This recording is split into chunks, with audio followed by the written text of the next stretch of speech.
భగవద్గీతలోని 2వ అధ్యాయము 54వ శ్లోకం నుంచి 72వ శ్లోకం వరకు సాంఖ్యయోగము.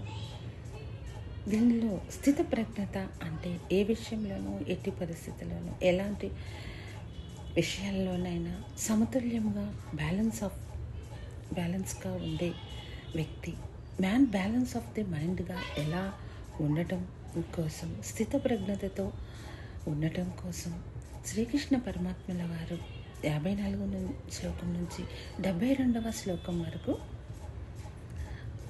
అర్జునుల వారికి బోధించారు.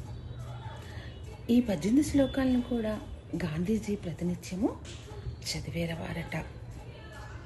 అర్జునుడు ఆ స్థిత ప్రజ్ఞతతో ఉన్నటువంటి వ్యక్తి లక్షణాన్ని ఎలా కనుగొనాలి అని అడిగారట. అప్పుడు శ్రీకృష్ణ పరమాత్ముడు ఈ శ్లోకము చెప్పుకుందాం. స్థిత ప్రజ్ఞస్య కా భాష సమాధిస్తస్య కేశవ స్థితధీం కిం ప్రభాహేత కిమాసీత వ్రజేత కిం.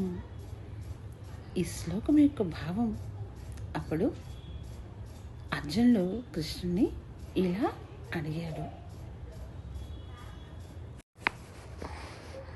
ఓ కృష్ణ, సమాధి స్థితి యందు స్థితప్రజ్ఞుడు అయినటువంటి జీవన్ముక్తి యొక్క వ్యవహారము ఎలా ఉండును, అతను ఎలా మాట్లాడును, అతను ఏ విధముగా నడుచుకుంటును, ఏ విధముగా సంచరించును అని అడుగుతాడు. అప్పుడు కృష్ణ భగవానుడు ప్రతి వాని గుణములు వాని యొక్క క్రియలందు ప్రతిబింబించును.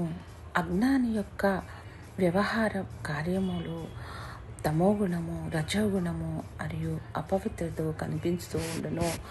బ్రహ్మజ్ఞాని యొక్క